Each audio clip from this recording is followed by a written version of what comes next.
Hello મિત્રો, આજે આપણે ખૂબ જ એક અગત્યના ચેપ્ટર 2ના કેપેસિટર અને કેપેસિટન્સ મુદ્દાનો અભ્યાસ કરવાનો છે. આની અગાઉના લેક્ચરમાં આપણે સુવાહક અને વિદ્યુત ક્ષેત્ર છે એ ભણ્યા હતા. એની અંદર એક ખૂબ જ મહત્વની વાત હતી કે જ્યારે સુવાહકની ઉપર વિદ્યુત ભાર મૂકવામાં આવે ત્યારે એ વિદ્યુત ભાર છે એ પૃષ્ઠ ઉપર વિતરિત થાય છે. એ વિદ્યુત ભાર અંદર જતા નથી, કારણ કે સુવાહકની અંદર વિદ્યુત ક્ષેત્ર શૂન્ય હોય છે. હવે પ્રશ્ન એ થાય કે જો આ વિદ્યુત ભાર આપણે સુવાહક ઉપર મૂકતા જઈએ તો એ ક્યાં સુધી એ સુવાહકની ઉપર રહેશે, એટલે કે એ સુવાહકની કેપેસિટી છે એ કેટલી છે. તો એની આપણે આજે ચર્ચા કરશું. એ કેપેસિટી મેળવવા ઉપરથી આપણે ધીમે ધીમે કરતા કરતા કેપેસિટર અને કેપેસિટન્સ ઉપર જવાના છીએ. તો સૌપ્રથમ આપણે સુવાહકની ઉપર વિદ્યુત ભાર મૂકીએ ત્યારે એની કેપેસિટી કેટલી હોય એનો આપણે સ્ટડી કરીએ. તો કોઈ અલગ કરેલા વાહક ની કેપેસિટી અથવા તો એની ક્ષમતા. અહીંયા સપોઝ કોઈ સુવાહક છે. હવે આ વાહક ઉપર જ્યારે વિદ્યુત ભાર મૂકવામાં આવે ત્યારે આ વિદ્યુત ભાર છે એ પૃષ્ઠ ઉપર વિતરિત થાય. મિત્રો, જ્યાં એડ્જ એટલે કે અણીવાળો ભાગ હોય ત્યાં વિદ્યુત ભાર છે એ વધારે રહેશે અને એ બિંદુ પાસે અથવા તો એ જગ્યાએ વિદ્યુત ક્ષેત્ર વધારે પ્રબળ હશે. એનું કારણ છે કે વિદ્યુત ક્ષેત્ર E proportional to 1/r or અંતરના વ્યસ્ત પ્રમાણમાં છે. r સ્ક્વેર પણ કરી શકો. અહીંયા ધારો કે આ જે ભાગ છે એની વક્રતા છે એ વધારે છે. વક્રતા વધારે હોય તો ત્રિજ્યા ઓછી હોય. અહીંયા તમે લ્યો આ ભાગ છે એની વક્રતા ઓછી છે તો ત્રિજ્યા છે એ એની મોટી છે. ધારો કે આ રીતે કોઈ હોય અહીંયા, તો હું અહીંયા આ જે ભાગ છે એની વક્રતા તમે જુઓ તો વક્રતા વધારે છે. આ ભાગ જોશો તો એની વક્રતા આની કરતા ઓછી છે. તો વક્રતા વધારે હોય તો ત્રિજ્યા ઓછી હોય અને ત્રિજ્યા ઓછી હોય તો વિદ્યુત ક્ષેત્ર છે એ વધારે હોય. એટલે આ બિંદુઓ પાસે વિદ્યુત ક્ષેત્ર છે એ વધારે હશે.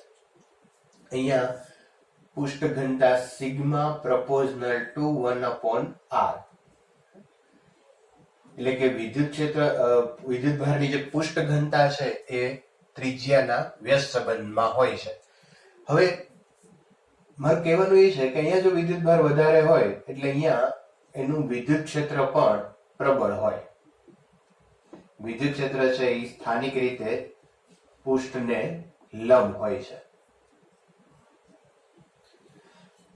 તો આ બિંદુ પાસે વિદ્યુત ક્ષેત્ર પણ વધારે પ્રબળ હશે. હવે વિદ્યુત ક્ષેત્ર પ્રબળ હોય એટલે અહીંયા જે આજુબાજુની હવા છે એ હવાના અણુઓ કે જે ડાયપોલ ધરાવતા હોય છે એના નેગેટિવ ચાર્જ આ ધન વિદ્યુત ભાર તરફ આવે અને પોઝિટિવ ચાર્જ છે એ એનાથી દૂર જાય. તો આ રીતે અહીંયા હું થોડી ડાયપોલ છે એ બતાવું. હવે જો તમે પૃષ્ઠ ઉપર કોઈ વિદ્યુત ભાર મૂકો તો એ વિદ્યુત ભાર સપોઝ મેં કોઈ એક અહીંયા ચાર્જ મૂક્યો તો એને કારણે વિદ્યુત ક્ષેત્ર છે એ પ્રબળ થશે અને વિદ્યુત ક્ષેત્ર પ્રબળ થાય એટલે ડાયપોલ છે એ બ્રેક થાય, તૂટી જાય અને નેગેટિવ ચાર્જ છે ને એ આને તટસ્થ કરી દે.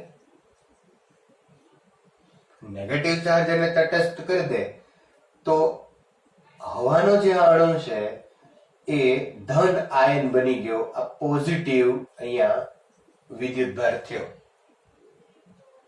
ફરી પાછું આનું ક્ષેત્ર ઘટી ગયું કારણ કે આને તટસ્થ કરી દીધો. વધારાનો જે વિદ્યુતભાર આવ્યો એ હવાના ઇલેક્ટ્રોને આને તટસ્થ કર્યો. હજુ જો તમે વધારે વિદ્યુતભાર મૂકો, એક વિદ્યુતભાર હું અહીંયા મૂકું તો પાછી એક ડાયપોલ છે એ બ્રેક થશે અને આ ઇલેક્ટ્રોન આને પાછો તટસ્થ કરી દે અને ફરી પાછો હવાની અંદર એક પોઝિટિવ વિદ્યુતભાર થયો. હજુ જો તમે એક વિદ્યુતભાર મૂકો તો એ વિદ્યુતભાર પાછી આ ડાયપોલને બ્રેક કરશે, આ ઇલેક્ટ્રોન આવી અને તટસ્થ બનાવી દેશે અને ફરી પાછો હવાની અંદર એક પોઝિટિવ આયન છે એ અહીંયા આપણને મળે. તો ખરેખર શું થાય છે અહીંયા કે જ્યારે આપણે આ વાહક ઉપર કોઈ વિદ્યુતભાર મૂકીએ તો એ વિદ્યુતભાર ખરેખર વાહક ઉપર રહેવાની બદલે તમે જુઓ તો હવામાં આવી ગયા. એટલે કે વાહક ઉપર વિદ્યુતભાર હવે અમુક લિમિટ થી વધારે વિદ્યુતભાર જો તમે મૂકશો તો એ વાહક ઉપર રહેશે નહીં, પણ એ હવામાં વયા જશે, કહેતા કે લીક થાય છે. તો વિદ્યુતભાર છે એ પૃષ્ઠ ઉપર મૂકો એટલે લીક થઈ જાય. તો બેઝિક શું થયું અહીંયા કે જેમ જેમ આપણે કોઈ વાહક ઉપર વિદ્યુતભાર મૂકતા ગયા એમ એનું વિદ્યુત ક્ષેત્ર ધીમે ધીમે પ્રબળ થતું ગયું. એક વિદ્યુત ક્ષેત્ર એવું આવ્યું કે જે હવાના જે અણુઓ છે એનું આયનીકરણ કરી નાખે છે. જો અહીંયા આયનો બની ગયા છે. હવા છે એ અવાહક છે, તો એ અવાહકતાનો જે એનો ગુણધર્મ છે ને એ તોડી નાખે છે. કોણ? વાહક પરનું વિદ્યુત ક્ષેત્ર. તો મિત્રો ધ્યાન રાખો ફરીવાર કે જેમ જેમ આપણે આના ઉપર વિદ્યુતભાર મૂકતા જશું એમ વાહકનું વિદ્યુત ક્ષેત્ર એટલું પ્રબળ થશે કે એ આજુબાજુની હવાના અણુનું આયનીકરણ કરી નાખશે. એટલે કે હવાનો ડાઇલેક્ટ્રિકતાનો જે ગુણધર્મ છે એને બ્રેક કરી નાખશે, એને તોડી નાખશે. તો એ સમયે જે વિદ્યુત ક્ષેત્ર છે એને ડાઇલેક્ટ્રિક સ્ટ્રેન્થ કહેવાય છે. યાદ રાખજો, ડાઇલેક્ટ્રિક સ્ટ્રેન્થ એટલે બીજું કાંઈ નહીં પણ પ્રબળ વિદ્યુત ક્ષેત્ર. કેટલું પ્રબળ વિદ્યુત ક્ષેત્ર? તો કે એટલું પ્રબળ વિદ્યુત ક્ષેત્ર કે જે આજુબાજુની હવાનું આયનીકરણ કરી નાખે અથવા તો એની ડાઇલેક્ટ્રિક બ્રેકડાઉન થઈ જાય. અચ્છા, તો ડાઇલેક્ટ્રિક સ્ટ્રેન્થ એટલે મિત્રો પ્રબળ વિદ્યુત ક્ષેત્ર, અને હવા માટે આ જે ડાઇલેક્ટ્રિક સ્ટ્રેન્થ છે એ 3 × 10⁻⁶ Vm-1 or Nc-1 એટલે વોટ પર મીટર છે. તો આ યાદ રાખશું કે હવા માટે જો વિદ્યુત ક્ષેત્ર 3 × 10⁻⁶ જેટલું આના ઉપર થઈ જાય તો હવે વિદ્યુત ભાર એ વાહક ઉપર રહેશે નહીં, પણ વાહક ઉપરથી લીક થઈ જશે. તો આ એક કેપેસિટી આવી. અહીંયા જે વાહક છે એની એક કેપેસિટી છે કે તમે અમુક મર્યાદામાં એના ઉપર વિદ્યુત ભાર જમા કરી શકો, પછી લીક થઈ જાય. અને લીક શું કામ થાય છે? કારણ કે હવાનો જે ડાઇલેક્ટ્રિક બ્રેકડાઉન થાય છે, ડાઇલેક્ટ્રિક બ્રેકડાઉનને કારણે હવાનો જે અવાહકતાનો ગુણધર્મ છે તૂટી જાય છે, હવાનું આયનીકરણ થઈ જાય છે અને વાહક ઉપરથી ઇલેક્ટ્રોન લીક થવા માંડે છે. ઓકે, હવે આ જે વાહક છે એની જે કેપેસિટી છે એ કોના ઉપર આધાર રાખે? તો યાદ રાખજો મિત્રો કે વાહકની કેપેસિટી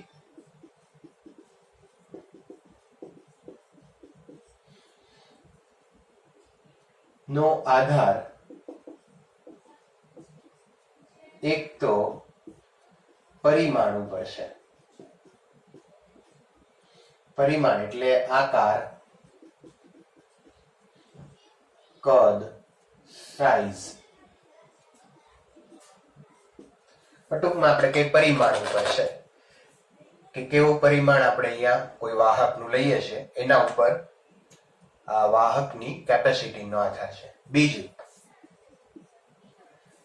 જે કોઈ અહીંયા માધ્યમ છે એ માધ્યમ ની ડાઇલેક્ટ્રિક સ્ટ્રેન્થ પર પણ આધાર રાખે. અહીંયા તમે હવાની બદલે કોઈ બીજું ડાઇલેક્ટ્રિક માધ્યમ મૂકી દો તો લીક જે હવા માટે થતા હતા એની કરતા કંઈક જુદા વિદ્યુત ક્ષેત્ર માટે લીક થશે.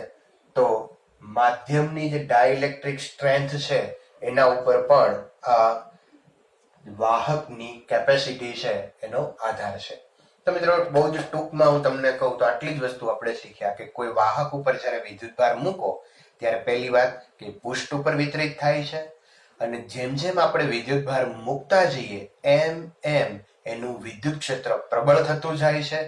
એક સ્થિતિ એવી આવશે કે આ વિદ્યુત ક્ષેત્ર આજુબાજુની હવાનું આયનીકરણ કરી નાખે, એટલે કે હવાનો ડાઇલેક્ટ્રિકતાનો ગુણધર્મ તોડી નાખે, ત્યારે વાહક ઉપરથી વિદ્યુતભાર લીક થઈ જાય છે. તો આ વાહકની કેપેસિટી આવી ગઈ કે અમુક, દાખલા તરીકે હું તમને અહીંયા એવું કહું કે કોઈ જગ છે, બરાબર, પાણીનો જગ છે, આની કેપેસિટી છે એ 2 લીટર છે. હવે તમે અહીંયા પાણી ભરો તો ધીમે ધીમે આ પાણી છે એનું લેવલ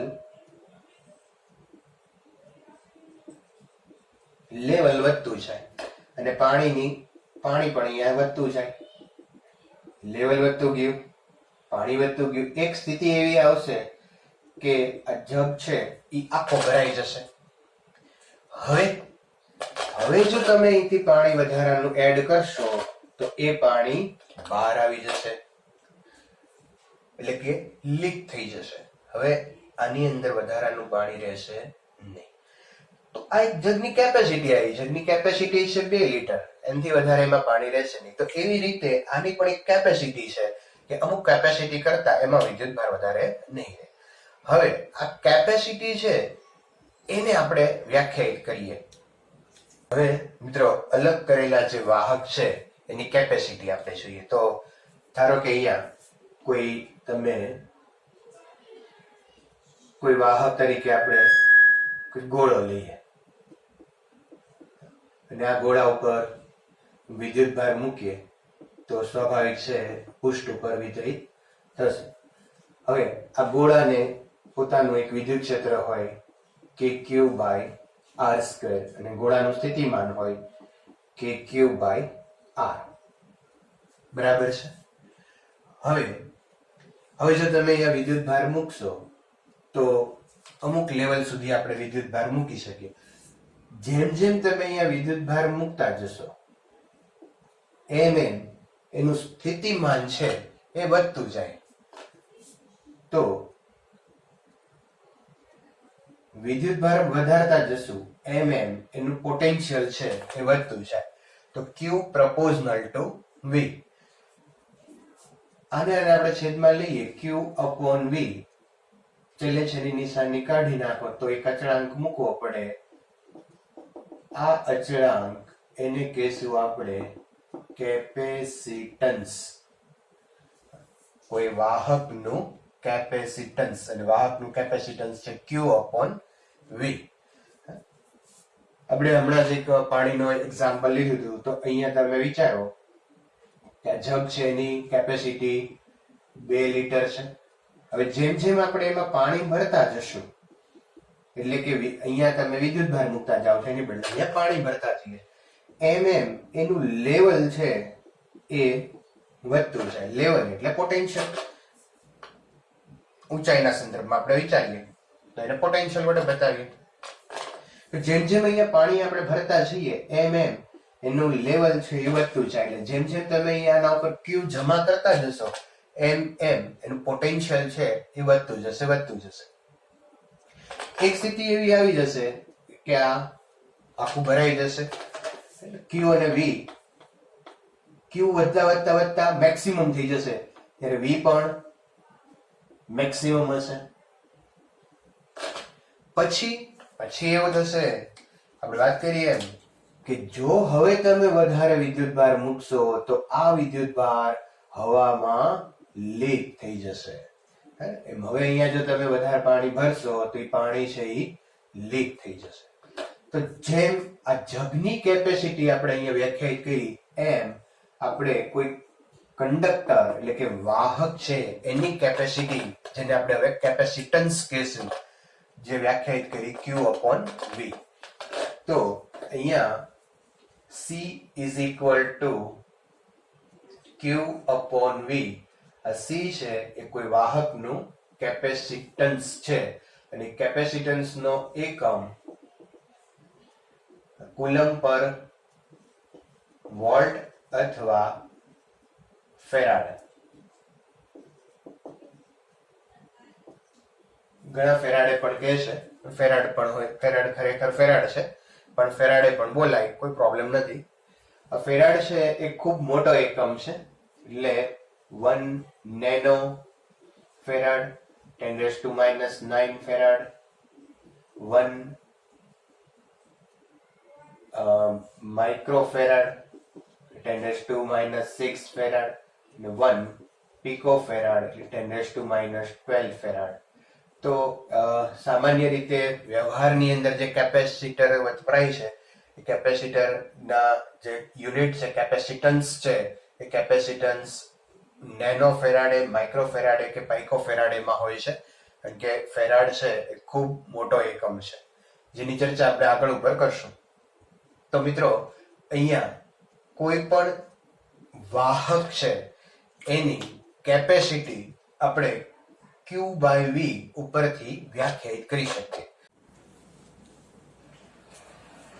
હવે અલગ કરેલા બે વાહક ગોળા ઉપર વિદ્યુતભારનું વિતરણ કેવી રીતે થાય એ કેપેસિટન્સના સંદર્ભમાં આપણે જોઈએ. ધારો કે અહીંયા કોઈ ગોળો છે કે જેની ત્રિજ્યા આપણે R1 લઈએ અને એનું કેપેસિટન્સ છે એ C1 છે અને એના ઉપર વિદ્યુતભાર છે એ Q1 છે. એટલે કે કોઈ આનાથી દૂર બીજો ગોળો છે જેના ઉપર વિદ્યુતભાર Q2 છે, કેપેસિટન્સ C2 અને એની ત્રિજ્યા R2 છે. બંનેનો ઉપરનો કુલ વિદ્યુતભાર આપણે બતાવીએ Q1 + Q2 = Q. Total charge બંને ઉપર એનો સરવાળો કરતા મળે Q1 + Q2 = Q છે. હવે ધારો કે કોઈ આપણે આને વાહક તારથી જોડીએ,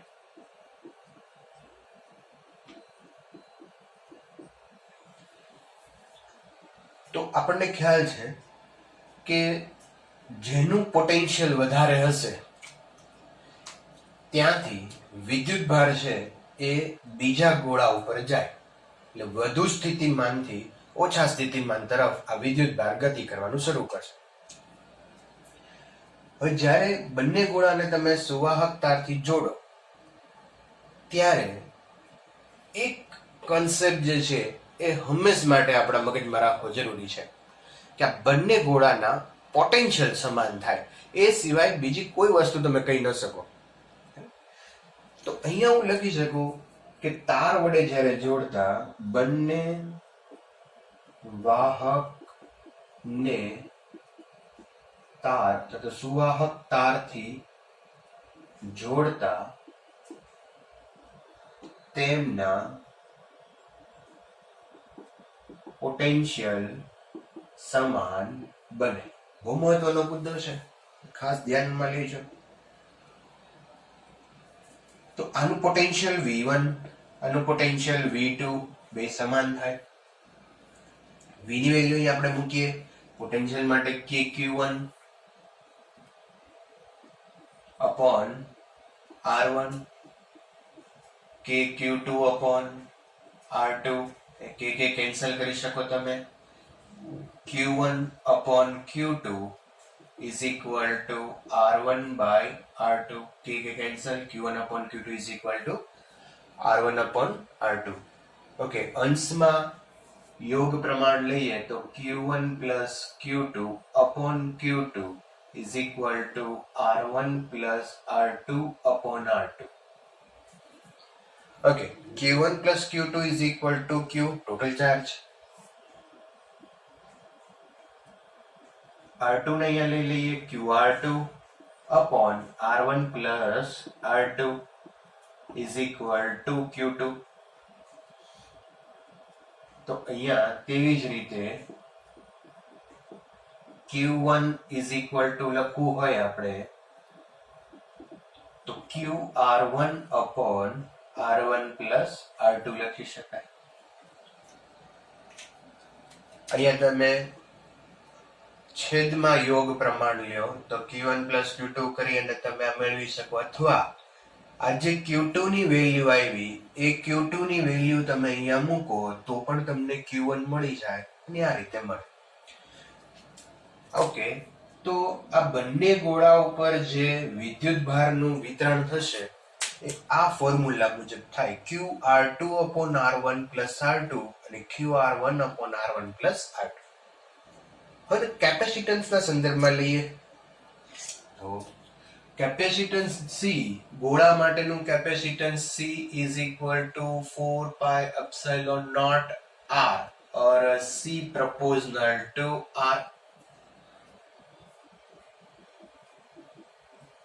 C proportional to R છે તો અહીંયા આપણે સીધી જ વેલ્યુ એની લખી શકીએ તો Q1 is equal to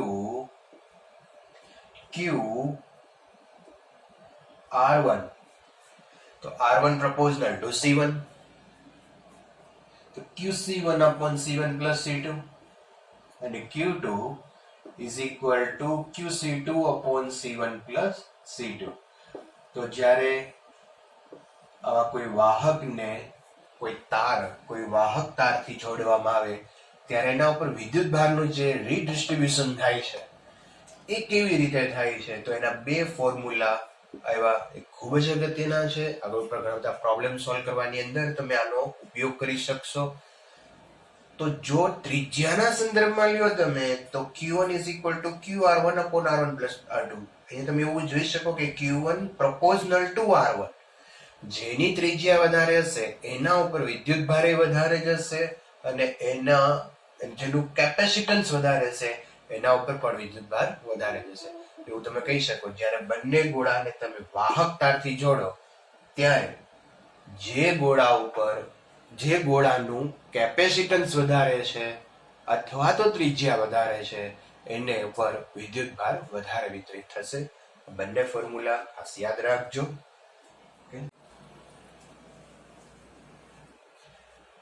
okay friends, આપણે એક વાહક ગોળો હોય તો એના માટે કેપેસિટન્સ કેટલું હોય એ મેળવ્યું.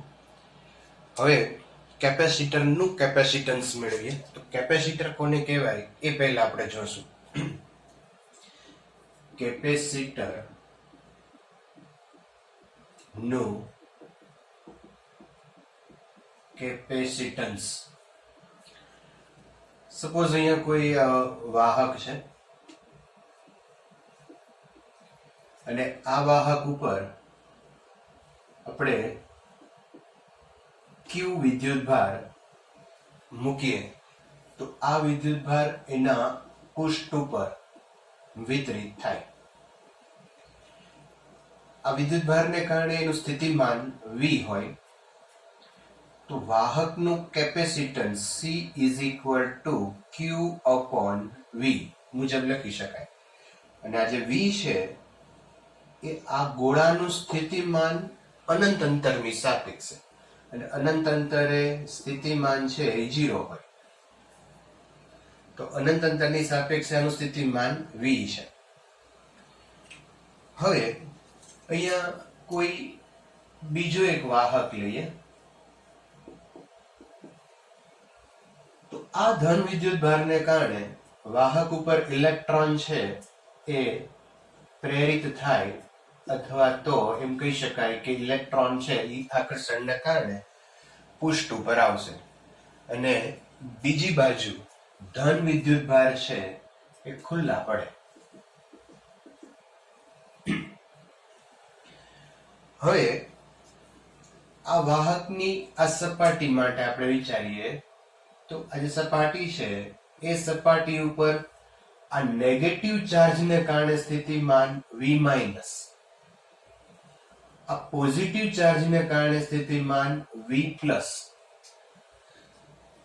બહુ ઇઝીલી આપણે અહીંયા જોઈ શકીએ કે V માઇનસ જે છે એ V પ્લસ કરતા મોટું હશે, કારણ કે આ નજીક વિદ્યુત ભારો નજીક છે, આ વિદ્યુત ભારો આનાથી દૂર છે, તો V માઇનસ નું વેલ્યુ છે એ વધારે હશે, V પ્લસ ની વેલ્યુ ઓછી હશે. ઓકે, હવે જ્યારે બીજો વાહક અહીંયા મૂકીએ ત્યારે આનું કેપેસિટન્સ આપણે લખવું હોય તો C dash is equal to Q upon આ ગોળાનું પોટેન્શિયલ જે પહેલા હતું V, પણ હવે આ નેગેટિવ ચાર્જને કારણે ના પોઝિટિવ ચાર્જને કારણે ના પોટેન્શિયલ છે, તો પોઝિટિવને કારણે પોટેન્શિયલ પોઝિટિવ હશે V પ્લસ, અને નેગેટિવને કારણે પોટેન્શિયલ નેગેટિવ હશે માઇનસ V માઇનસ. હવે આ V માઇનસ છે એ પદ મોટું છે V પ્લસ કરતા, એટલે આ બંનેની બાદબાકી કરો તો જવાબ માઇનસ માં આવે. એટલે કે આ V ની અંદરથી કઈક પોટેન્શિયલ બાદ થાય, અને V ની અંદરથી જો પોટેન્શિયલ બાદ થાય તો આ છેદ છે એ ઘટે, અને છેદ ઘટે તો C ડેશ છે એ વધે. તો અહીંયા C ડેશ છે એ ગ્રેટર ધેન C થશે. તો જો બીજો વાહક તમે અહીંયા મૂકો તો આ બંને વાહકને કારણે જે કેપેસિટન્સ છે એમાં વધારો થયો. તો આવી જ રચના છે એને કેપેસિટર કહેવામાં આવે છે. તો એકબીજાની નજીક મૂકવાના છે, એકબીજાની નજીક મૂકેલા બે સુવાહકોના તંત્રથી બનતી રચનાને કેપેસિટર કહેવાય. વ્યાખ્યા યાદ રાખો, બે સુવાહકો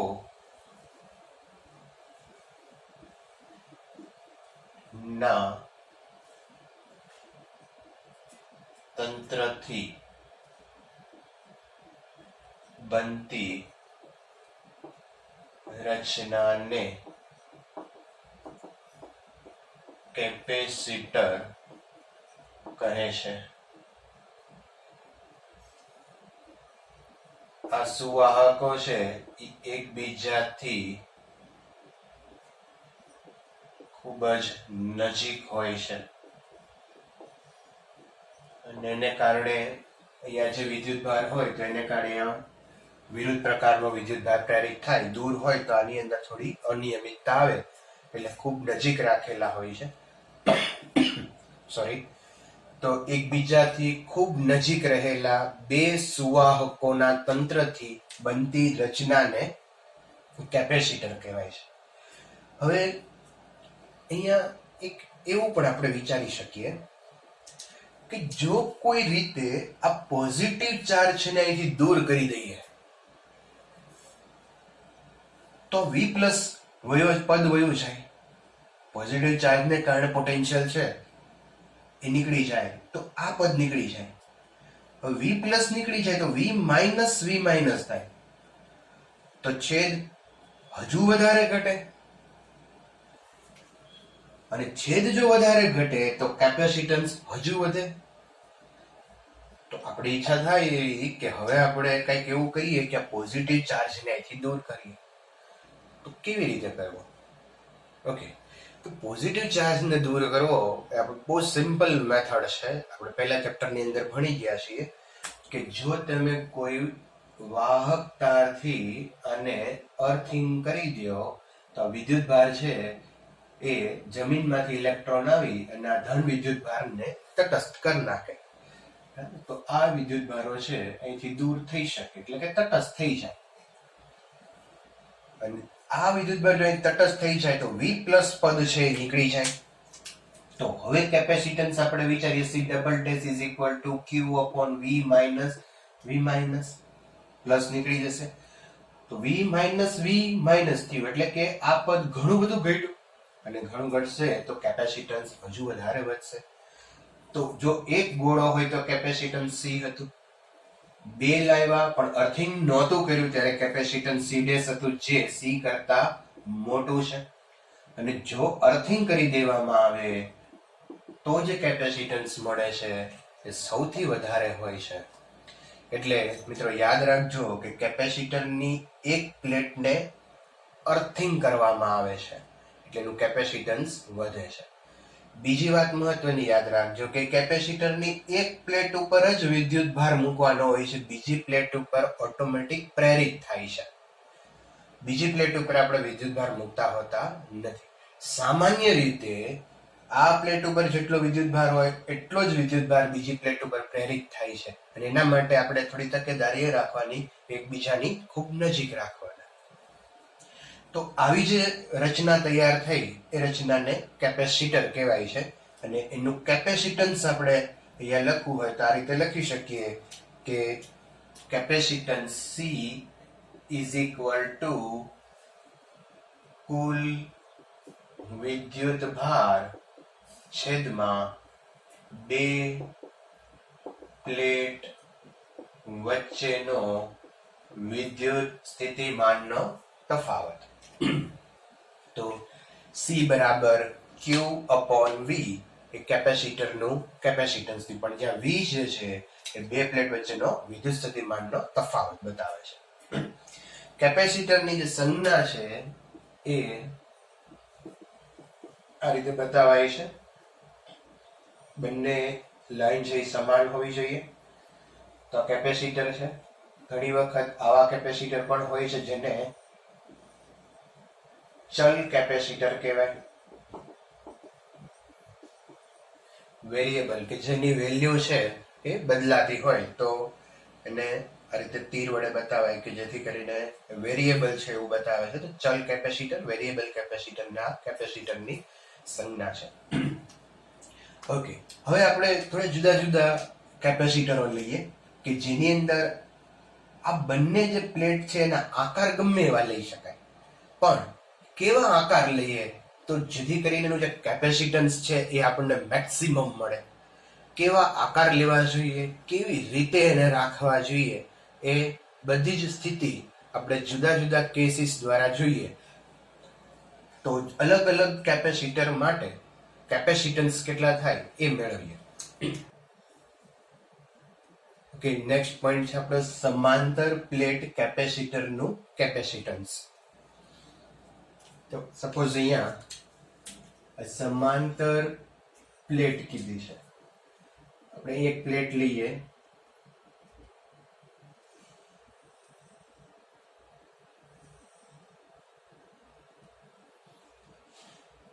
બીજી પ્લેટ આપણે લઈએ, એને સમાંતર હોય એ રીતે પણ ખૂબ એકબીજાની ખૂબ નજીક રાખવાની છે. કે આ જે પ્લેટ છે એના ઉપર વિદ્યુત ભારની પુષ્ટ ઘનતા સિગ્મા 1 છે. આ સપાટી 1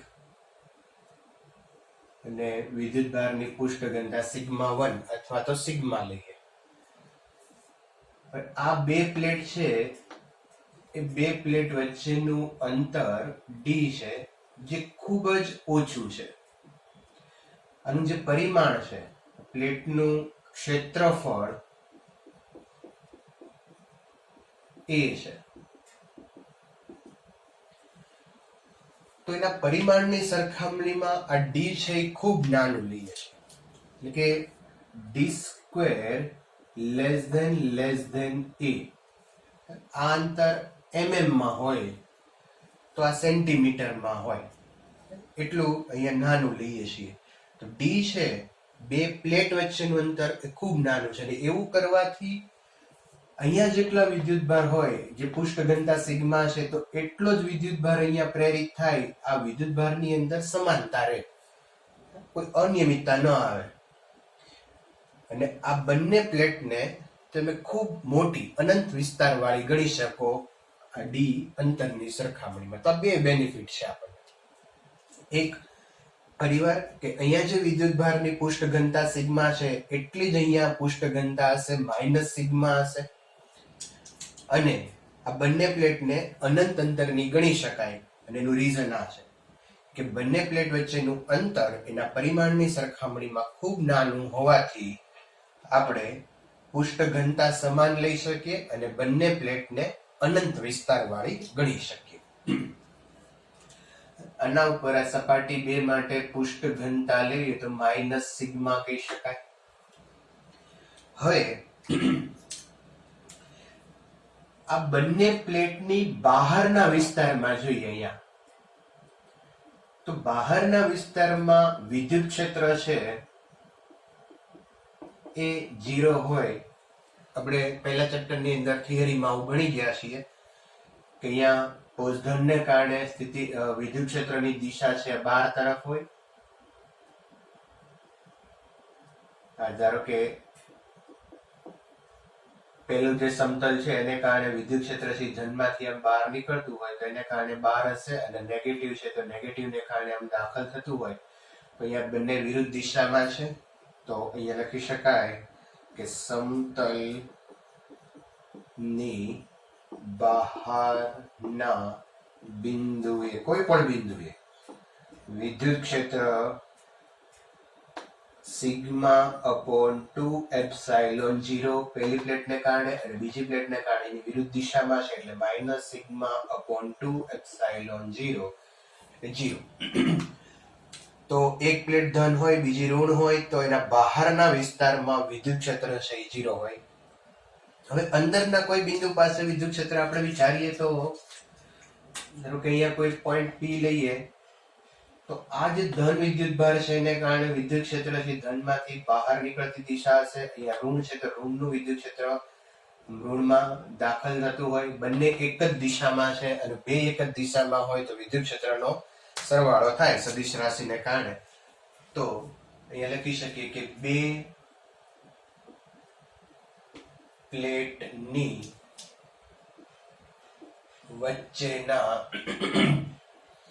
વિસ્તારમાં વિદ્યુત ક્ષેત્ર E is equal to sigma upon 2 epsilon naught plus sigma upon 2 epsilon naught.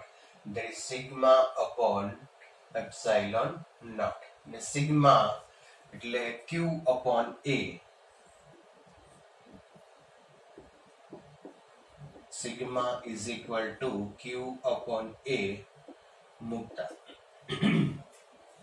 Sigma જે છે પૃષ્ઠ ઘનતા છે. પૃષ્ઠ ઘનતા is equal to Q by A. તો આટલું વિદ્યુત ક્ષેત્ર એ આ બંનેની વચ્ચે હોય. હવે જે વિદ્યુત ક્ષેત્ર હોય તો ત્યાં કોઈ પણ બિંદુ પાસે વિદ્યુત સ્થિતિમાન વ્યાખ્યાયિત કરી શકાય. વિદ્યુત ક્ષેત્ર છે એ પોઝિટિવ ટુ નેગેટિવ હશે. તો જેમ વિદ્યુત ક્ષેત્રની દિશામાં જાવ એમ સ્થિતિમાનમાં ઘટાડો થાય તો અહીંયા આ બે પ્લેટ વચ્ચે જે વિદ્યુત સ્થિતિમાનનો તફાવત છે એ ડેલ્ટા વી અથવા તો બે પ્લેટ વચ્ચે વિદ્યુત સ્થિતિમાનનો તફાવત હું વી લઉં તો વી ઇઝ ઇક્વલ ટુ આ પોટેન્શિયલ ડિફરન્સ હશે ED જેટલો. V is equal to ED. E એટલે આ બંને પ્લેટ વચ્ચેનું વિદ્યુત ક્ષેત્ર અને D એટલે બે પ્લેટ વચ્ચેનું અંતર. તો બે પ્લેટ વચ્ચે જેમ જેમ અંતર અહીંયા માં ફેરફાર થતો જશે એમ વિદ્યુત સ્થિતિમાન પણ બદલાતું જશે. તો V is equal to ED. Okay, E ની વેલ્યુ આપણે અહીંથી મૂકીએ તો Q upon epsilon naught A into D is equal to V. અહીંયા Q upon V કરીએ અને નામ લઈએ તો epsilon naught A upon D is equal to Q upon V. Q upon V એટલે capacitance. તો C is equal to epsilon naught A upon D. તો જો બે પ્લેટ એકબીજાને સમાંતર હોય તો આ સમાંતર પ્લેટનું કેપેસિટન્સ છે એ epsilon naught A upon D જેટલું હોય. અહીંયા તમે જોઈ શકો કે કેપેસિટન્સ જે છે C proportional to A એટલે કે કેપેસિટન્સ છે એ એના જે પ્લેટ છે એના ક્ષેત્રફળ પર આધારિત છે. અને બીજું C proportional to 1/d બે પ્લેટ વચ્ચેના અંતર ઉપર આધારિત છે. તો સૌથી પહેલા લેક્ચરમાં આપણે વાત થયેલી કે કેપેસિટન્સ કોના ઉપર આધાર રાખે, તો એમાં બે વસ્તુ જોઈ હતી. એમાં એક વસ્તુ હતી પરિમાણ ઉપર. તો પરિમાણ અહીંયા આપણે વિચારી શકીએ કે A અને D, A એટલે પ્લેટનું ક્ષેત્રફળ અને D એટલે બે પ્લેટ વચ્ચેનું અંતર, એના ઉપર કેપેસિટન્સ આધાર રાખશે. અને એપ્સાઇલોન નોટ એટલે શૂન્ય અવકાશ ની પરમિટિવિટી છે. પણ જો બે પ્લેટ વચ્ચે કોઈ માધ્યમ મૂકવામાં આવે તો અહીંયા માધ્યમની પરમિટિવિટી એપ્સાઇલોન મૂકવી પડે. તો એક C proportional to માધ્યમ, તો એ માધ્યમ પર પણ આધારિત છે. કેવી રીતે આધાર રાખે છે એની ચર્ચા આપણે પછી કરશું.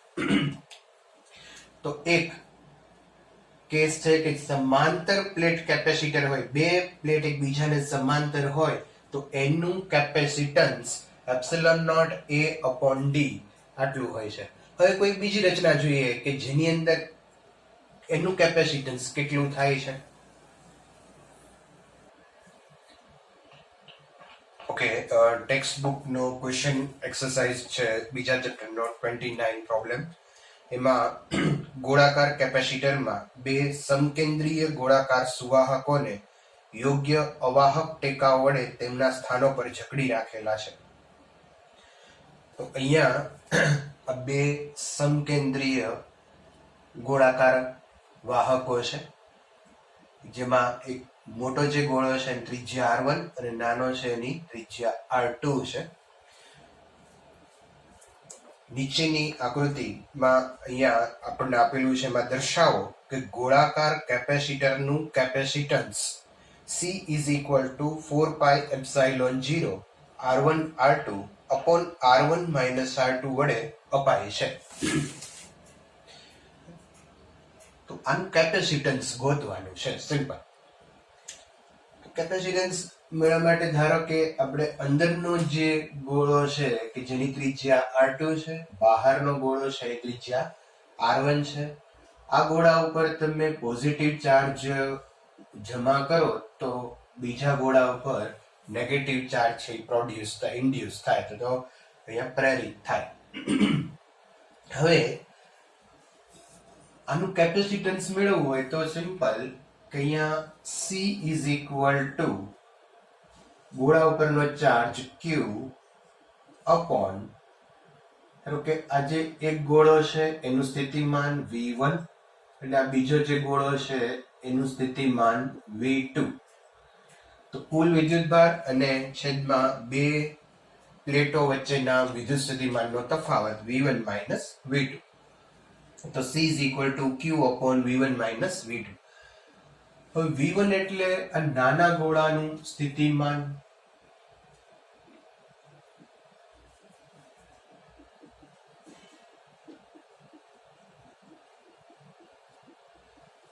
અને એ લખી શકાય, આપણે એવું શીખી ગયા છીએ કે આ ગોળાના પૃષ્ઠ ઉપર સ્થિતિમાન આપણે મેળવવું હોય તો અંદરના ગોળાથી શરૂઆત કરવાનું, ક્રમશઃ આવતા જતા ગોળાથી એનો હિસાબ કરતા જવાનો.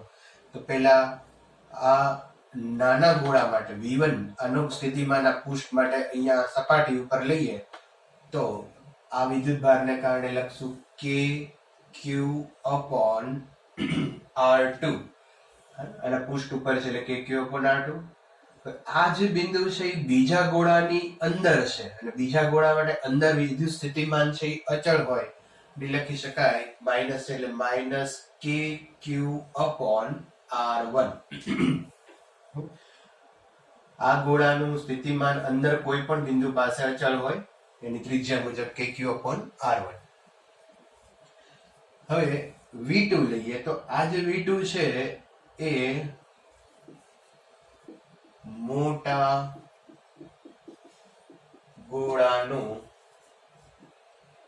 વિદ્યુત સ્થિતિમાન છે.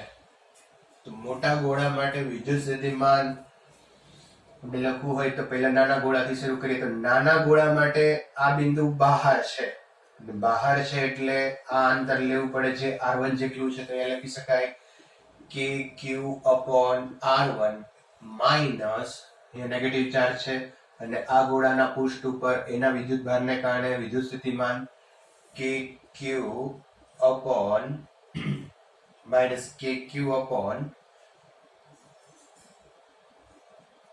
r1.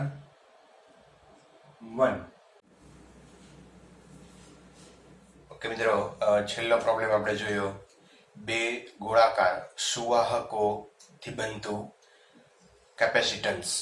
તો એ કેપેસિટરનું capacitance C is equal to 4 pi epsilon 0 R1 R2 upon R2 minus R1 where R2 greater than R1.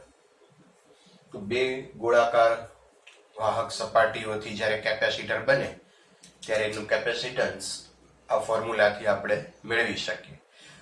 તો હવે એની પછીનો જે નેક્સ્ટ પ્રોબ્લેમ છે એ જો 30. તો એ 30 પ્રોબ્લેમની અંદર એક ગોળાકાર કેપેસિટરના અંદરના ગોળાની ત્રિજ્યા 12 સેન્ટીમીટર અને બહારના ગોળાની ત્રિજ્યા 13 સેન્ટીમીટર આપેલી છે. બહારના ગોળાનું અર્થિંગ કરી દીધું છે. મિત્રો, આપણને યાદ છે કે અર્થિંગ કરે ત્યારે જે ગોળાનું અર્થિંગ કરેલું હોય એનું વિદ્યુત સ્થિતિમાન છે એ શૂન્ય થઈ જાય. અને અંદરના ગોળા ઉપર 2.5 માઇક્રોકુલમ વિદ્યુત ભાર આપેલ છે. બે સમકેન્દ્રીય ગોળાઓ વચ્ચેના અવકાશને લીધે ડાઇઇલેક્ટ્રિક અચળાંક 32 ધરાવતા પ્રવાહી વડે ભરી દીધેલ છે. તો પહેલો ક્વેશ્ચન અહીંયા આપણને પૂછ્યો છે કે કેપેસિટરનું કેપેસિટન્સ મેળવવાનું છે. હવે અહીંયા મિત્રો આ જે ફોર્મ્યુલા છે એ ફોર્મ્યુલા આપણે ત્યારે યુઝ કરી શકીએ કે જ્યારે બે ગોળાકાર સપાટીઓ હોય અને એની વચ્ચે હવા છે. પણ આપણા ક્વેશ્ચનની અંદર એવું કીધું છે કે આ બંને જે સપાટી ગોળાકાર સપાટી છે એની વચ્ચે કે ડાઇઇલેક્ટ્રિક અચળાંક ધરાવતું માધ્યમ મૂકેલું છે. તો અહીંયા કેપેસિટન્સ જે છે એ આ જ ફોર્મ્યુલા પણ અહીંયા આપણે આ રીતે લખી શકીએ કે C is equal to 4 pi epsilon R1 R2 upon R2 minus R1. હવે અહીંયા એપ્સાઇલોન ની જગ્યાએ આપણે ફોર્મ્યુલા લખીએ K is equal to epsilon upon epsilon 0 dielectric અચળાંક is equal to માધ્યમની પરમિટિવિટી અને શૂન્યાવકાશની પરમિટિવિટીનો ગુણોત્તર. તો epsilon implies epsilon is equal to K epsilon naught. Any value અહીંયા મૂકો તો C is equal to 4 pi epsilon naught K R1 R2 upon R2 minus R1. હવે તમને અહીંયા તમે જુઓ તો તમને બધી જ વેલ્યુ એ રકમની અંદર આપેલી છે. કે ડાઇલેક્ટ્રિક કોન્સ્ટન્ટ, R1 R2 ત્રિજ્યા, એ બધી જ કિંમતો તમે અહીંયા મૂકો એટલે કેપેસિટન્સ છે બહુ ઇઝીલી ફાઇન્ડ કરી શકો. અચ્છા, એક બીજી વસ્તુ અહીંયા જુઓ તો 4 pi epsilon naught R1 R2 upon R1 minus R2 is equal to C, કે જે શૂન્ય અવકાશ માટે કેપેસિટન્સ હતું. તો અહીંયા આપણે લખી શકીએ કે માધ્યમ માં ડાઇઇલેક્ટ્રિક અચળાંક કે હોય ત્યારે કેપેસિટન્સ C માધ્યમ is equal to KC શૂન્ય અવકાશ. તો આના બરાબર તમે C મૂકી શકો into K, K into C, એટલે કે જો બે વાહકોની વચ્ચે શૂન્યાવકાશની બદલે ડાયલેક્ટ્રિક માધ્યમ મૂકવામાં આવે તો કેપેસિટન્સ છે એ કે ગણું બની જાય છે. તો આ પણ એક બહુ અગત્યનો કન્સેપ્ટ છે, માઇન્ડમાં રાખજો. ડાયલેક્ટ્રિક કોન્સ્ટન્ટ ડાયલેક્ટ્રિક અચળાંક જ્યારે મૂક્યો હોય ત્યારે કેપેસિટન્સ કે ગણું થાય છે. ઓકે, એમાં જ આપણને બીજો ક્વેશ્ચન પૂછ્યો છે કે અંદરના જે ગોળો છે એનું વિદ્યુત સ્થિતિમાન કેટલું. તો મિત્રો, બહારનો જે ગોળો છે એનું વિદ્યુત સ્થિતિમાન છે એ 0 છે, કારણ કે એને અર્થિંગ કરેલું છે. હવે અંદરના ગોળાનું વિદ્યુત સ્થિતિમાન આપણે મેળવવું છે, તો સિમ્પલ ફોર્મ્યુલા યુઝ કરી શકીએ. C is equal to Q by V, V1 minus V2, અને V2 અહીંયા V2 એટલે મોટો ગોળો લ્યો તો એનું પોટેન્શિયલ 0 છે, તો અહીંયા V is equal to Q upon C, અને C છે એ તમે પહેલા ક્વેશ્ચન ની અંદર મેળવ્યો હશે, એ C ની વેલ્યુ તમે અહીંયા મૂકી શકો અને વિદ્યુતભાર રકમમાં આપેલો છે. ઓકે, અને ત્રીજો પ્રશ્ન જે પૂછ્યો છે એ છે આ કેપેસિટરના કેપેસિટન્સને 12 સેન્ટીમીટર ત્રિજ્યાના અલગ કરેલા ગોળાના કેપેસિટન્સ સાથે સરખાવો. અલગ ગોળા માટેનું મૂલ્ય ખૂબ નાનું કેમ છે તે સમજાવો. હવે અહીંયા જે કેપેસિટર છે એને અલગ કરેલા ગોળાના કેપેસિટન્સ સાથે સરખાવવાનું છે. તો C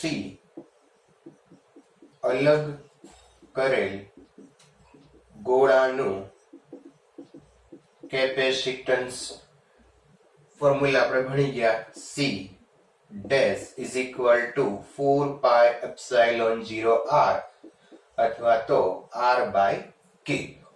હવે અહીંયા r બાય k કરીએ, r એટલે ગોળાની ત્રિજ્યા અને k. તો અંદર બીજો એક એવો પ્રશ્ન સાથે સાથે પૂછ્યો છે કે અલગ ગોળા માટેનું મૂલ્ય ખૂબ નાનું કેમ આવે છે. તો એનું મૂલ્ય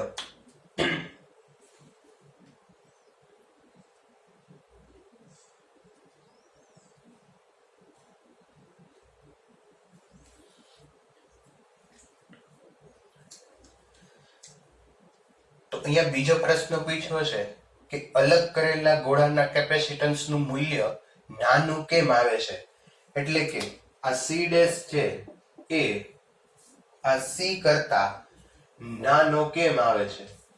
તો મિત્રો, થિયરીની અંદર આપણે બહુ ઇઝીલી આવું ભણ્યા હતા કે જો એક ગોળો હોય તો એનું કેપેસિટન્સ કરતા બે વાહક ગોળાઓને જો એકબીજાની ખૂબ નજીક રાખવામાં આવે તો એનું કેપેસિટન્સ છે એ વધે છે, કારણ કે પોટેન્શિયલ ડિફરન્સ ઘટે અને કેપેસિટન્સ વધે છે, જે આપણે થિયરીની અંદર ક્લિયર કરેલું છે.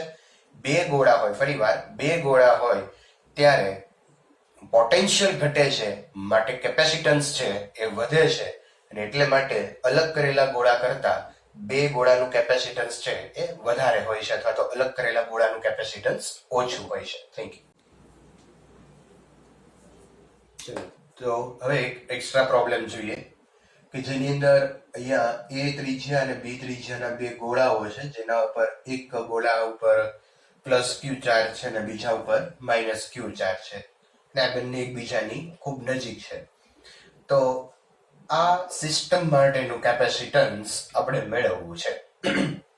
સિમ્પલ, આપણી પાસે ફોર્મ્યુલા છે કેપેસિટન્સ માટે, C is equal two total charge upon potential difference VA minus VB. Okay, ચલો એ ગોળાનું અને પૃષ્ઠ ઉપર પોટેન્શિયલ આપણે લખ્યું હોય તો અહીંયા લખીએ એ ગોળાનું potential VA is equal to KQ upon A, અને B ગોળા માટેનું potential VB is equal to KQ upon B.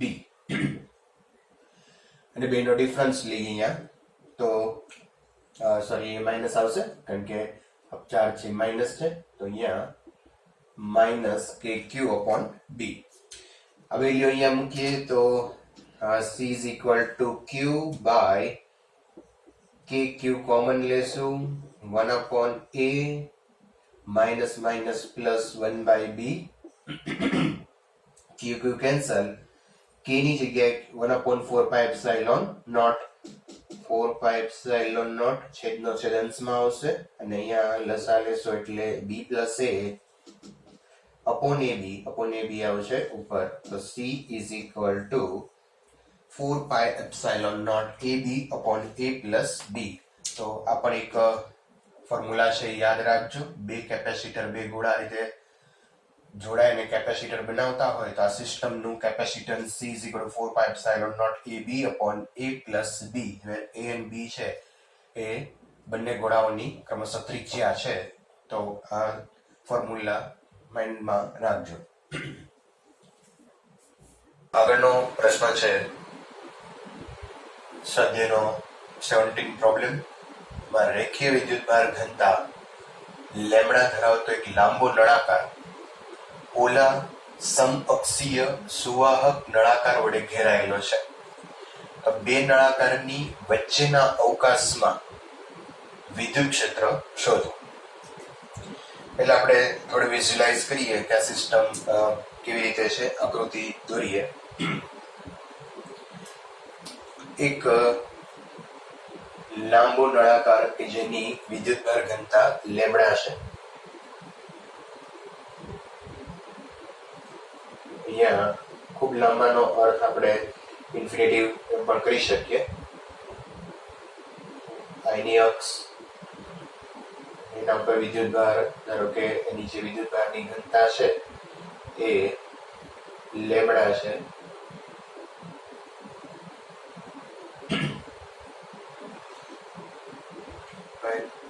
આ લાંબો નળાકાર એક પોલા સમઅક્ષીય સુવાહક નળાકાર વડે ઘેરાયેલો છે. બીજો એક નળાકાર અહીંયા છે,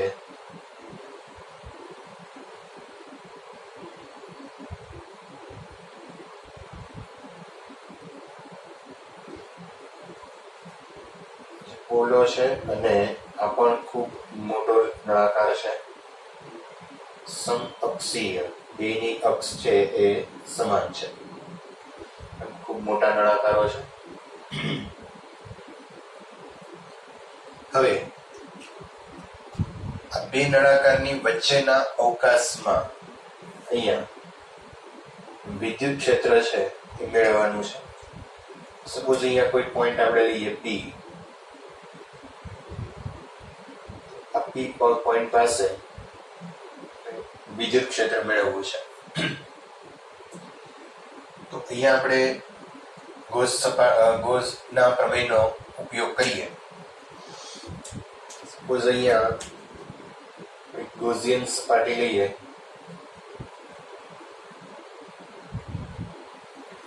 ગોસિયન સપાટી તરીકે એક નળાકાર લઈએ જેની લંબાઈ છે એ L છે.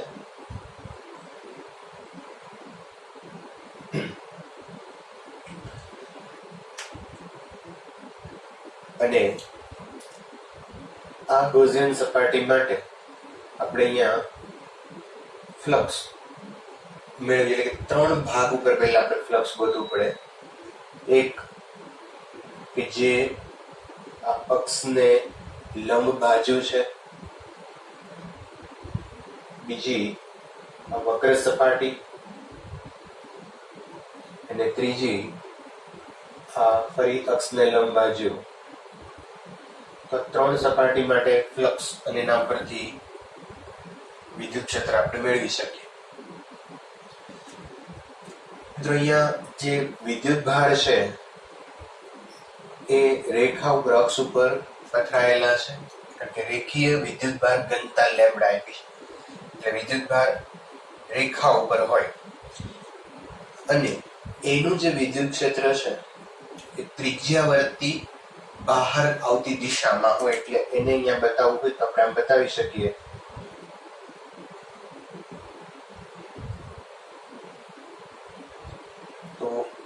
આ જે ધન વિદ્યુત ભાર છે એનું વિદ્યુત ક્ષેત્ર ત્રિજ્યાવર્તી બહાર આવતી દિશામાં હોય.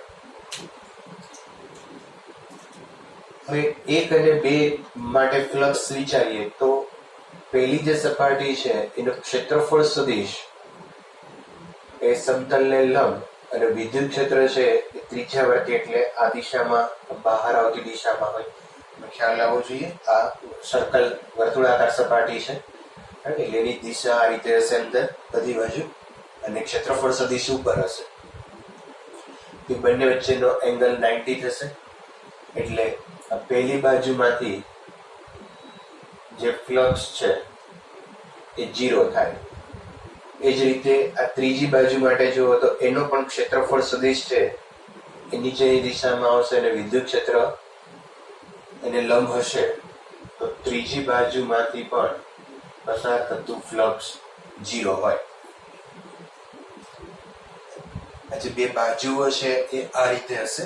નળાકાર તમે વિચારી શકો તો બાજુ આમ છે તો અને વિદ્યુત ક્ષેત્ર છે એ ત્રિજ્યાવર્તી દિશા એટલે આ રીતે હશે અને ક્ષેત્રફળ સદિશ ઉપર હશે. તો ત્રિજ્યાવર્તી દિશામાં વિદ્યુત ક્ષેત્ર કોઈ પણ રીતે તમે લ્યો તે વિદ્યુત ક્ષેત્ર એની લંબ જ હોય એટલે આમાંથી અને આ બે બાજુમાંથી કોઈ ફ્લક્સ પસાર થાય નહીં. ϕ1 ϕ3 0. હવે પોઈન્ટ P પાસે આપણે વિચારીએ તો વિદ્યુત ક્ષેત્ર છે એ આ દિશામાં હશે અને એનું ક્ષેત્રફળ સદિશ પણ એક દિશામાં હશે. વિદ્યુત ક્ષેત્ર અને ક્ષેત્રફળ સદિશ એક જ દિશામાં છે. θ બરાબર 0 થશે અને આમાં કોઈ પણ પોઈન્ટ લ્યો તમે તો દરેક પોઈન્ટ પાસે ઇલેક્ટ્રિક ફિલ્ડ છે એ સમાન હશે કારણ કે આ નળાકાર છે ખૂબ મોટા છે. તો હવે P પાસે આપણે વિદ્યુત ક્ષેત્ર ગોતવું હોય તો આપણી પાસે સૂત્ર છે ગાઉસના પ્રમેયનો ઉપયોગ કરતા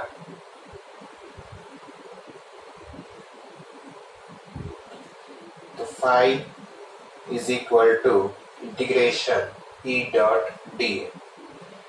અહીંયા ક્લોઝ ઇન્ટિગ્રેશન કરીએ તો 1, 2 અને 3 સપાટી આવે પણ આ 1, 2 સપાટીમાંથી ફ્લક્સ છે એ 0 છે એટલે હું ખાલી સીધું જ આ વક્ર સપાટી માટેનું લઉં છું. અહીંયા વક્ર સપાટી દરેક વક્ર સપાટીના કોઈ પણ પોઈન્ટ પાસે E છે એ સમાન છે એટલે એને આપણે બહાર લઈ લેશું. ઇન્ટિગ્રેશન dA આ વક્ર સપાટીનું ક્ષેત્રફળ થશે 2πr L. ઓકે અને phi is equal to લખી શકાય sigma q by epsilon naught. અને આ સિગ્મા q એટલે જે વિદ્યુત ભાર આ ગૌસિયન પૃષ્ઠની અંદર ઘેરાય છે એ લેવાનો છે. ગૌસિયન પૃષ્ઠમાં ઘેરાતો વિદ્યુત ભાર અહીંયા ગૌસિયન પૃષ્ઠની અંદર વિદ્યુત ભાર છે એ L લંબાઈની રેખા ઉપર છે અને રેખા ઉપર વિદ્યુત ભાર મેળવવાનું ફોર્મ્યુલા છે lambda into length upon epsilon naught E into 2πr L. L cancel and E is equal to lambda upon 2 by epsilon naught into 1 by r. તો અહીંયા વિદ્યુત ક્ષેત્ર છે એ પોઈન્ટ P પાસે lambda upon 2 by epsilon 0 r અથવા 2 વડે multiply કરી 2 વડે ડિવાઈડ કરો તો E is equal to 2k lambda upon r આપણ લખી શકાય. હવે અહીંયા સપોઝ આ જે અંદરનો જે નળાકાર છે એની ત્રિજ્યા ધારો કે આપણે A લઈએ અને બહારનો જે નળાકાર છે એની ત્રિજ્યા B લઈએ તો આ જે પોઈન્ટ છે A અને B જે નળાકારની સપાટીઓ પરના બિંદુઓ છે એ બે બિંદુ વચ્ચે વિદ્યુત સ્થિતિમાનનો તફાવત મેળવવો છે. જ્યાં વિદ્યુત ક્ષેત્ર હોય ત્યાં વિદ્યુત સ્થિતિમાન આપણે વ્યાખ્યાયિત કરી શકીએ. તો વિદ્યુત ક્ષેત્ર ઉપરથી વિદ્યુત સ્થિતિમાન મેળવવું હોય તો સિમ્પલ ફોર્મ્યુલા છે અહીંયા VA minus VB is equal to minus integration B to A E dot dl અથવા તો dr. તો આ ફોર્મ્યુલાથી આપણે અહીંયા વિદ્યુત ક્ષેત્ર ઉપરથી વિદ્યુત સ્થિતિમાન મેળવી શકીએ.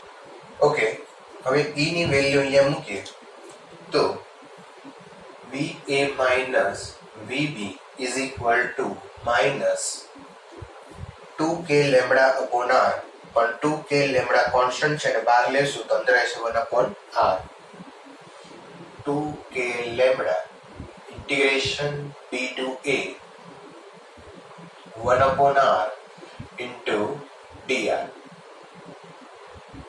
2k lambda 1 upon r નું ઇન્ટિગ્રેશન કરશો એટલે ln r b to a minus 2k lambda r ની જગ્યાએ a મૂકો minus ln b. માંથી ln તમે કોમન લ્યો તો ln a upon b minus અંદર લઈ લો તો અહીંયા ઉલટાઈ જશે 2k lambda ln b upon a minus અંદર લઈએ અહીંયા તમે માઇનસ લે તો માઇનસ થઈ જાય પ્લસ થઈ જાય એટલે b upon a થાય. તો આ પોટેન્શિયલ આવ્યું VA minus VB.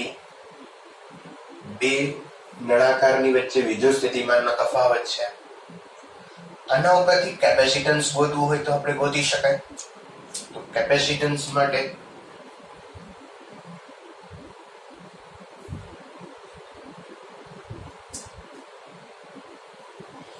નળાકારના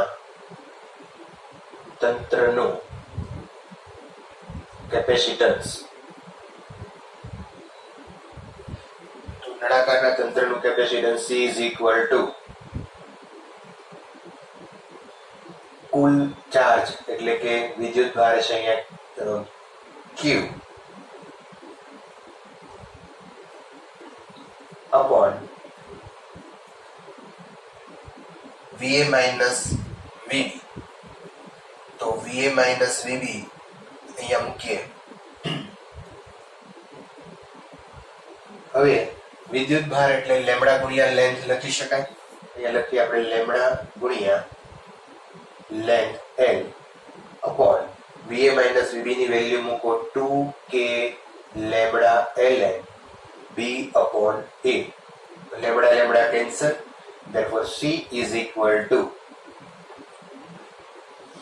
L upon 2k ln b upon a. k ની વેલ્યુ ફરી પાછી તમે 1 upon 4 pi epsilon 0 અહીંયા મૂકી શકો તો 4 pi માંથી અહીંયા 2 કેન્સલ થઈ જાય તો આ રીતે પણ લખી શકાય 2 pi epsilon naught L upon ln b upon a is equal to C. ક્યારેક એકમ લંબાઈ દીઠ કેપેસિટન્સ માંગે તો L is equal to તમે 1 લઈ શકો તો 2 pi epsilon upon ln b upon a. તો એ તમને એકમ લંબાઈ દીઠ કેપેસિટન્સ આપે. કારણ કે અહીંયા તો ખૂબ લાંબા નળાકારો છે તો મોટા ભાગે તમને જે આવા અતિ લાંબા નળાકારો છે તેમાં એકમ લંબાઈ દીઠ ક્વેશ્ચન પૂછ્યો હોય તો એનું કેપેસિટન્સ તમે આ ફોર્મ્યુલાનો યુઝ કરી અને મેળવી શકો. તો આ વિડીયો પોઝ કરી અને નોટ કરી લો. ઓકે મિત્રો, ટેક્સ્ટબુકમાં સ્વાધ્યાયનો 32મો ક્વેશ્ચન એ આ ફોર્મ્યુલા ઉપરથી તમે ગણતરી કરી શકો. એટલે એ હોમવર્કમાં પ્રયત્ન કરવાનો છે. સ્વાધ્યાયનો 32મો દાખલો.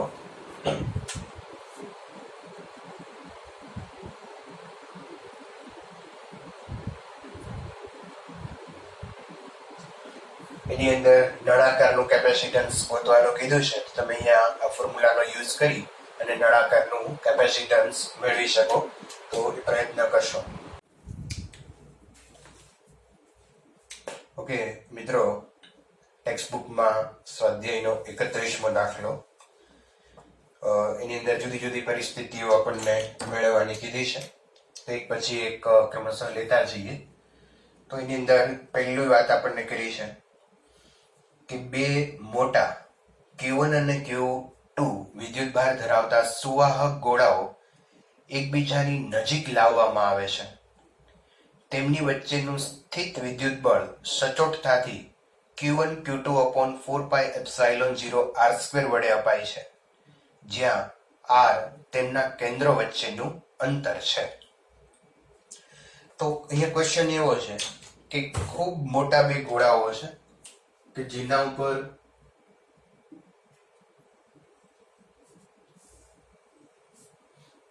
વિદ્યુત ભાર છે અને એમની વચ્ચેનું અંતર સપોઝ r હોય તો પ્રશ્ન એવું આપણને કીધું છે કે આનો સચોટતાથી આપણે આ બે વચ્ચે લાગતું બળ છે એ કે Q1 Q2 upon 4πε0 r² આ રીતે આપણે આપી શકીએ, જ્યાં r જે છે એ બે સેન્ટરો વચ્ચેનું ડિસ્ટન્સ છે.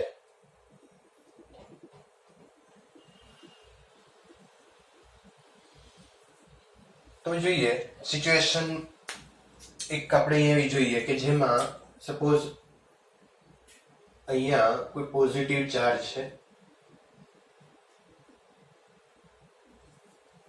અને બીજા ગોળા ઉપર નેગેટિવ ચાર્જ છે. પોઝિટિવ અને નેગેટિવ હશે એટલે બંને એટ્રેક્ટ કરશે તો બંને નજીકની સપાટીઓ ઉપર આવી જાય. હવે અહીંયા આ જે ડિસ્ટન્સ છે બે આપણે જોઈએ તો આ બંને વિદ્યુતભારો છે ખૂબ નજીકની સપાટી પર આવશે, એટલે આ જે ડિસ્ટન્સ છે એને આપણે કહીએ r ડેશ. તો ખરેખર અહીંયા જોઈએ તો આ બંને વચ્ચે લાગતું બળ છે એના માટે અંતર r ડેશ લેવું જોઈએ, r નહીં, કારણ કે જો બંને ઉપર એક ઉપર પોઝિટિવ એક ઉપર નેગેટિવ હોય તો આ વિદ્યુતભારો જે છે એ ગોળાની આ સપાટીની ખૂબ નજીક અહીંયા આવી જશે આકર્ષણને કારણે. તો આ ફોર્મ્યુલા જે છે આ બંને વચ્ચે લાગતું force F dash is equal to Q1 Q2 by 4πε0 r dash square હોવું જોઈએ, જ્યાં r dash જે છે એ r કરતા નાનું છે. અહીં r dash less than r હોવાથી આ નાનું છે એટલે ફોર્સ છે એ વધી જશે, તો F dash greater than F થાય. ઓકે, તો એક ઉપર પોઝિટિવ અને એક ઉપર નેગેટિવ હોય તો આ ફોર્મ્યુલાથી જો કરીએ તો ખરેખર જે ફોર્સ લાગે છે એની કરતા આપણને ઓછું મળે. ખરેખર જે ફોર્સ લાગે છે એ આ ફોર્મ્યુલાથી ફાઇન્ડ કરવો જોઈએ, પણ જો આ ફોર્મ્યુલાનો યુઝ કરીએ તો ફોર્સ છે એ ઓછો આવશે. બીજી પરિસ્થિતિ આપણે અહીંયા જોઈએ કે આ બંને ગોળા ઉપર સપોઝ પોઝિટિવ ચાર્જ છે, તો પોઝિટિવ ચાર્જ હશે તો આ ચાર્જ છે એ અપાકર્ષણને કારણે છૂટા પડશે અને એમની વચ્ચેનું જે ડિસ્ટન્સ છે આ r ડબલ ડેશ લઈએ અને બે સેન્ટર વચ્ચેનું અંતર એ r છે. તો અહીંયા જોઈ શકીએ આપણે કે r ડબલ ડેશ છે એ r કરતા મોટો છે, તો ફોર્સ જે છે F double dash Q1 Q2 upon 4πε0 r double dash square. હવે r ડબલ ડેશ સ્ક્વેર છે એ r કરતા મોટો છે, એટલે આ મોટો હોય તો ફોર્સ છે એ નાનું થઈ જાય, તો F double dash less than F. તો જો બંને ઉપર પોઝિટિવ ચાર્જ હોત તો ફોર્સ જે આપણને રકમમાં જે ફોર્મ્યુલા આપી છે એની કરતા ઓછું આવે, અને જો બે ઉપર વિજાતીય પ્રકારના હોય એટલે કે પોઝિટિવ અને નેગેટિવ હોય તો જે રકમમાં ફોર્મ્યુલા આપી છે એની કરતા ફોર્સ વધારે આવે. તો અહીંયા આપણે એવું કહી શકીએ કે બે ખૂબ મોટા ગોળા ઉપર જ્યારે ચાર્જ વિતરિત થયેલા હોય ત્યારે આ ફોર્મ્યુલાથી સચોટતાથી એનો જવાબ આપી શકાતો નથી. નેક્સ્ટ ક્વેશ્ચન છે, જો કુલમનો નિયમ 1/r² ને બદલે 1/r³ પર આધારિત હોય તો પણ શું ગોસનો નિયમ સાચો રહે? ઓકે, તો આપણે ચેક કરીએ કે ગોસનો જે નિયમ છે અથવા તો પ્રમેય છે એ close integration E dot dA is equal to sigma q upon epsilon naught આમ લખી શકાય. હવે કોઈ પોઈન્ટ ચાર્જ માટે આપણે અહીંયા ફોર્મ્યુલા લઈએ તો kq by r સ્ક્વેર એમ લખી શકાય પોઈન્ટ ચાર્જ માટે into dA is equal to sigma q by epsilon naught. હવે તમે અહીંયા જોઈ શકો કે જમણી બાજુ અહીંયા ચાર્જ છે, અહીંયા બી ચાર્જ છે, તો ડાયમેન્શનલી આપણે પારિમાણિક રીતે એને સરખાવીએ. dA એટલે ક્ષેત્રફળ અને ક્ષેત્રફળ અને અહીંયા પણ ક્ષેત્રફળ એટલે પાઈ આર સ્ક્વેર મુજબ આપણે લઈએ તો 4 પાઈ આર સ્ક્વેર લ્યો. ક્ષેત્રફળ એટલે L2 અથવા L સ્ક્વેર આવશે. એ જ રીતે અહીંયા અંતર છે તો અહીંયા L2 આવશે એટલે આ અને કેન્સલ કરી શકે. k એટલે 1/4 પાઈ એપ્સિલોન નોટ એટલે આ k કેન્સલ થાય. તો પારિમાણિક રીતે આ સાચું છે અહીંયા જો r સ્ક્વેર હોય તો. પણ જો અહીંયા ક્લોઝ ઇન્ટિગ્રેશન જો અહીંયા ફોર્મ્યુલા અથવા 1/r³ હોત તો 1/r³ into dA is equal to sigma q by epsilon naught. તો dA એટલે અહીંયા ક્ષેત્રફળ આપણે લઈએ તો ક્ષેત્રફળ એટલે r સ્ક્વેર આવશે અને r સ્ક્વેર સાથે કેન્સલ થાય પણ એક r અહીંયા રહેશે અને એક r રહેશે તો ડાયમેન્શનલી એટલે કે પારિમાણિક રીતે યથાર્થ થશે નહીં. એ જ રીતે જો r³ ની બદલે જો ખાલી r હોત તો ઉપર એક r રહેત, r સ્ક્વેર નો r એક r ઉડી જાય એક r રહેશે તો પણ ડાયમેન્શનલી એ કરેક્ટ થશે નહીં. એટલે જો કુલમનો નિયમ કે q upon r સ્ક્વેર ની બદલે કે q upon r કે r³ હોત તો ગોસના પ્રમેય છે એ પ્રૂવ થઈ શકે જ નહીં. એટલે ડાયમેન્શનલી કરેક્ટ થતું નથી. તો બીજા ક્વેશ્ચન ની અંદર આપણે અહીંયા કહી શકીએ કે જો કુલમનો નિયમ 1/r² અથવા તો 1/r³ પર આધારિત હોત તો ગોસનો નિયમ સાચો હોત નહીં, જે આપણે અહીંયા પારિમાણિક રીતે સમજાવી શકીએ. ઓકે, ત્રીજો જે ક્વેશ્ચન છે કે એક સ્થિત વિદ્યુત ક્ષેત્ર સંરચનામાં એક નાના પરીક્ષણ વિદ્યુત ભારને સ્થિર સ્થિતિમાંથી મુક્ત કરવામાં આવે છે. તે વિદ્યુત ભાર તે બિંદુમાંથી પસાર થતી ક્ષેત્ર રેખા પર ગતિ કરવા લાગશે. અહીંયા પ્રશ્ન એવો પૂછ્યો છે કે કોઈ વિદ્યુત ક્ષેત્ર છે, કોઈ સિચ્યુએશન, બે સિચ્યુએશન આપણે અહીંયા જોઈએ. સપોઝ કોઈ વિદ્યુત ક્ષેત્ર છે, નિયમિત વિદ્યુત ક્ષેત્ર છે અને એમાં તમે કોઈ વિદ્યુત ભાર q મૂકો. વિદ્યુત ક્ષેત્ર રેખાઓ ધનમાંથી ઋણમાં દાખલ થતી હોય અને અહીંયા ધારો કે કોઈ પોઝિટિવ ચાર્જ હોય તો આ ચાર્જ છે એના ઉપર ફોર્સ લાગે QE જેટલો અને એને કારણે એ વિદ્યુત ક્ષેત્રની દિશામાં ગતિ કરે. તો આપણા ક્વેશ્ચન આરે શું સંગત થયું કે જો ક્ષેત્ર નિયમિત હોય તો વિદ્યુત ભાર છે એ વિદ્યુત ક્ષેત્રની દિશામાં જાય, અથવા ધારો કે તમે -q મૂકો તો એ વિરુદ્ધ દિશામાં જાય, પણ વિદ્યુત ક્ષેત્રની દિશા અથવા વિરુદ્ધ દિશામાં ગતિ કરે.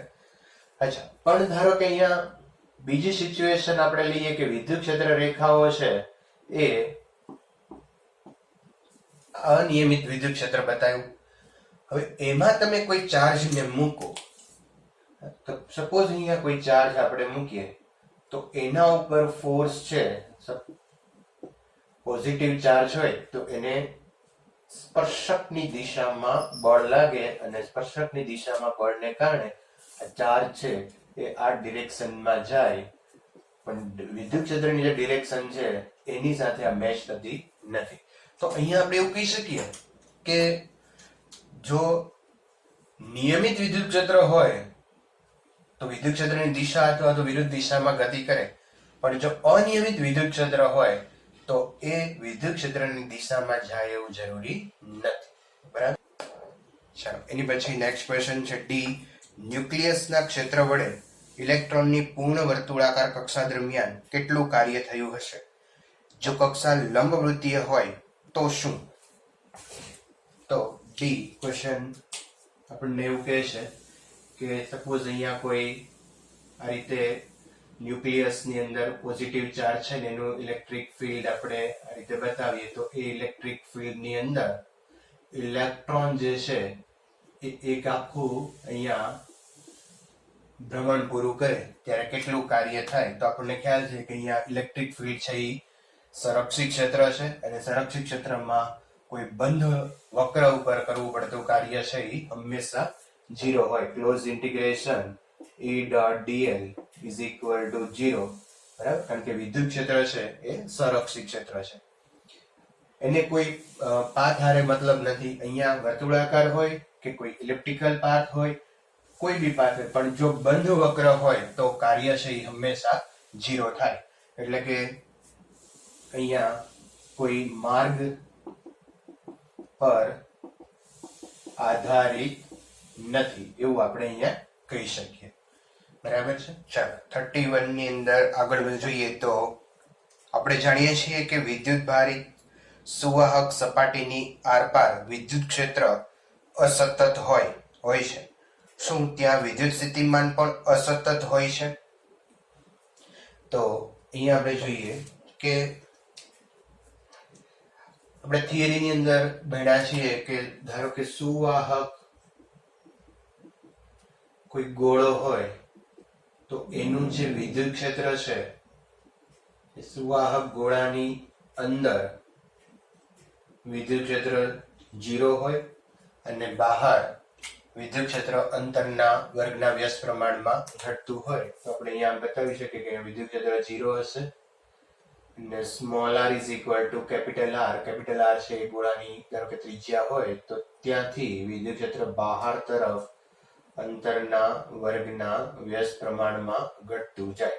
E proportional to 1/r² અને અહીંયા અંદર E is equal to 0.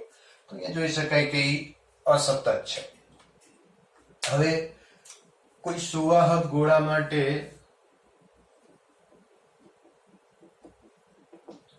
આપણે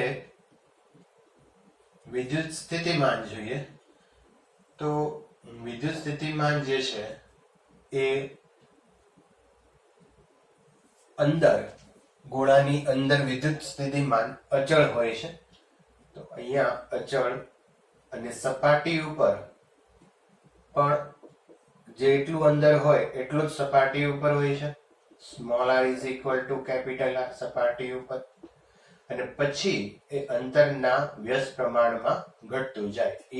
V proportional to 1/r.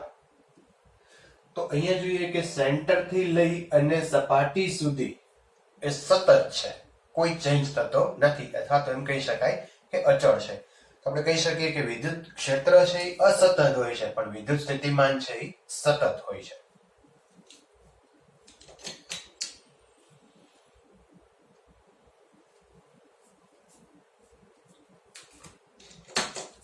ચાલો એની પછી નો ક્વેશ્ચન છે F કે એકાકી અથવા તો એકલ સુવાહકના કેપેસિટન્સનો તમે શું અર્થ કરશો? તો આ પણ કન્સેપ્ટ આપણે થિયરીમાં બહુ સરસ રીતે ક્લિયર કરેલો છે કે ધારો કે એક જ ગોળો હોય તો એનો કેપેસિટરનો અર્થ એવો કરી શકાય કે બીજો જે ગોળો છે એ અનંત અંતરે હશે એવો આપણે અર્થ કરી શકીએ. બરાબર. તો બીજો ગોળો અનંત અંતરે છે જ્યાં તેનું પોટેન્શિયલ આપણે 0 લઈએ છીએ. તો એકાકી ગોળો એના માટેનું કેપેસિટન્સ અથવા તો કેપેસિટરનો અર્થ એવો કરી શકાય બીજો ગોળો છે એ અનંત અંતરે છે. નેક્સ્ટ ક્વેશ્ચન છે પાણીનો ડાઇલેક્ટ્રિક અચળાંક એ માઇકા કરતા ઘણો મોટો હોવાના શક્ય કારણનું અનુમાન કરો. હવે મિત્રો પાણીનો જે ડાઇલેક્ટ્રિક કોન્સ્ટન્ટ છે એ લગભગ 80 જેટલો છે અને માઇકાનો 6 છે. તો એનું સિમ્પલ રીઝન એ છે કે પાણીના અણુઓ છે ધ્રુવીય અણુ છે અને એ કાયમી ડાયપોલ મોમેન્ટ ધરાવે છે જે ખૂબ જ ઊંચી છે. એટલે પાણીનો જે ડાઇલેક્ટ્રિક કોન્સ્ટન્ટ છે એ માઇકા કરતા ખૂબ વધારે છે. યાદ રાખજો, મુખ્ય રીઝન એનું એ છે કે પાણીનો અણુ ધ્રુવીય છે. ધ્રુવીય એટલે કે કાયમી ડાયપોલ મોમેન્ટ ધરાવતા હોય, ડાયપોલ મોમેન્ટ ધરાવે છે. એને ધ્રુવીય અણુ કહેવાય. તો પાણીનો અણુ છે એ ધ્રુવીય અણુ છે અને કાયમી ડાયપોલ મોમેન્ટ ધરાવે છે. જે કાયમી ડાયપોલ મોમેન્ટ છે એ ખૂબ જ ઊંચી છે. ડાયપોલ મોમેન્ટ ઊંચી છે અને એને કારણે એનો ડાઇલેક્ટ્રિક અચળાંક વધારે છે. તો સિમ્પલ રીઝન છે, યાદ રાખશું. અને આની ડિટેલમાં ચર્ચા જ્યારે ધ્રુવીય અધ્રુવીય અણુની આપણે ચર્ચા કરશું. ડાયલેક્ટ્રિકની વચ્ચે જ્યારે કેપેસિટરની વચ્ચે જ્યારે ડાયલેક્ટ્રિક પદાર્થ મૂકવામાં આવે ત્યારે શું પરિસ્થિતિ થાય છે ત્યારે આપણે વિશેષ ચર્ચા કરશું. પણ અત્યારે સિમ્પલ રીઝન આપણે આપી શકીએ કે પાણીનો અણુ ધ્રુવીય છે, એ કાયમી ડાયપોલ મોમેન્ટ ધરાવે છે અને ડાયપોલ મોમેન્ટ ખૂબ વધારે છે અને એને કારણે એનો ડાયલેક્ટ્રિક કોન્સ્ટન્ટ વધારે છે. Thank you.